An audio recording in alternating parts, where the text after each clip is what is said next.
Crimea Peninsula is located in Eastern Europe.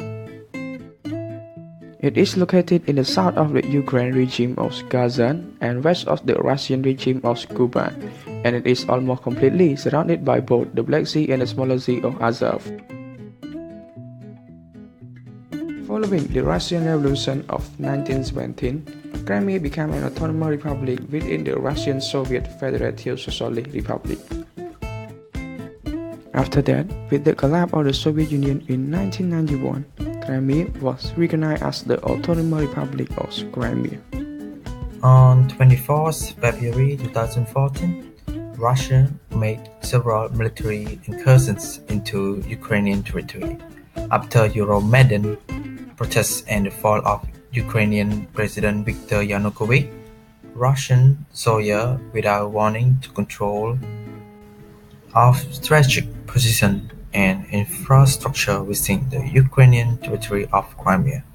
Russia then annexed Crimea after an unconstitutional referendum in which Crimeans voted to join Russian Federation, according to official results. The question is, why Putin wants Crimea?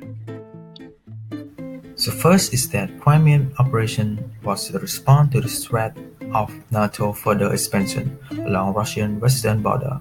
By this logic, Putin seized the peninsula to prevent two dangerous possibilities. Without doubt, Ukraine's new government might join NATO. Secondly, the annexion of Crimea as part of a Russian project to gradually recapture the former territory of Soviet Union. Putin never accepted the loss of Russian prestige that followed the end of the Cold War. Last but not least, the occupation and annexion of Crimea, in this view, was an impulsive decision that Putin stumbled into rather than the careful move of a strategist with geopolitical ambitions. The EU has continually imposed restrictive mechanisms against Russia since March 2014 in response to the illegal annexation of Crimea and the deliberate destabilization of Ukraine. Various types of restrictive measures, including diplomatic measures, individual restrictive measures, restriction on economic relations with Crimea and Sevastopol, and economic sanctions on cooperation were imposed. Diplomatic measures. In 2014, the EU-Russia summit was cancelled, in which EU member states decided not to conduct any regular bilateral summits.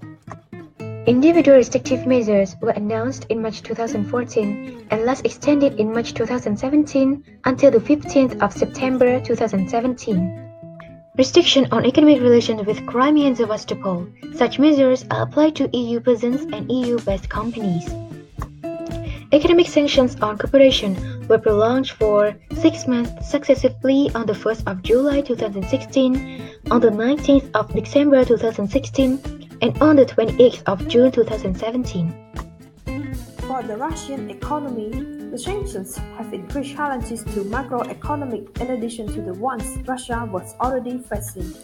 Notably, the rapid fall in oil prices that started in 2014. The combined effect of these sanctions and the fall in oil prices caused significant downward pressure on the value of the ruble and increased capital flight.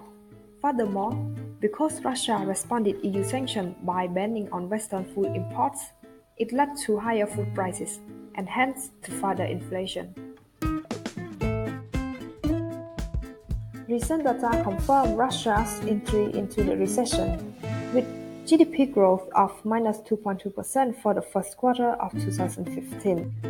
Western sanctions have been a success in terms of the approximate goal of inflicting damage to the Russian economy.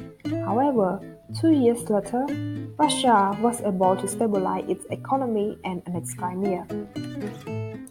The annexation of Crimea by Russia has led to many complications, including conflicts, protests, and rebellion.